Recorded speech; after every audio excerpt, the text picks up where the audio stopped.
All right, we got to show you the picture again. It is just shocking. We love our dogs, right? But we have one fat dachshund by the name of Obie. Obie's weighing 77 pounds here. The poor little guy can't even move. The backstory is this. He's owned by pretty much an inactive elderly couple, and sounds like they gave Obie whatever he wanted to eat whenever he wanted. That's their way to show love.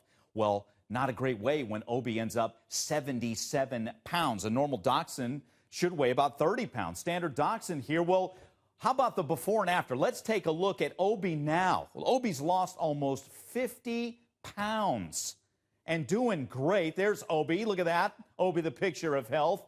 And his new owner joins us now, Nora Venata. She stepped into the picture. She's a certified vet technician and has a degree in animal science as well. How did you become Obie's owner, Nora? Well, Obie's story was a plea for help written by a relative of his previous owners. Okay. She shared this plea for help with several of the dachshund rescues around the country, and then they networked out on a Facebook page. And I just read her story, and I just felt like I needed to take him. You so stepped I said in. I would take him. The elderly couple didn't fight you. So how do you help a dog lose 50 pounds here? Well, it was somewhat simple for me because I already had two dogs that were already fit and healthy. Mm-hmm. So he was removed from that environment that got him in that condition in the first place, and then he came into a totally new environment. So he just had to adapt to that. I didn't have any bad people habits to change, which is kind of the hard part to change usually. Got it. So what do you do to help a dog lose that kind of weight? Obviously, you change the diet and exercise, right? The same with a human. Yeah, it was a very gradual process. I mean, I put him on dog food immediately. It's a prescription weight loss diet, so he had to learn how to eat dog food, and he was eating about 500 calories a day with me. The exercise part was just very gradual. He couldn't move much when I first got him. Wow. And isn't that, I want a quick side note for all of us here. Table scraps are not good for our dogs, right? Especially in excess.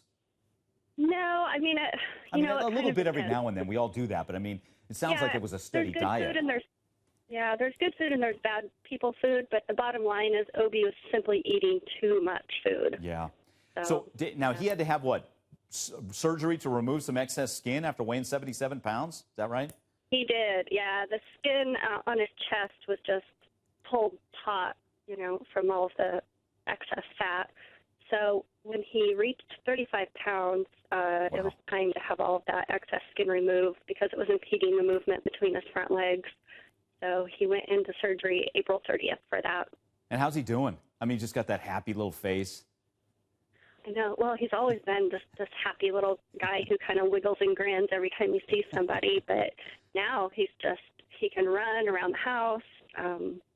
When I first got him, he wouldn't get out of bed until at least 10 o'clock to eat breakfast, and now at 7 a.m. he's up and barking and running down the hall to eat breakfast. That's great. Is there any lasting health issues after weighing so much, or is he good to go from here on out? No, he's actually pretty healthy.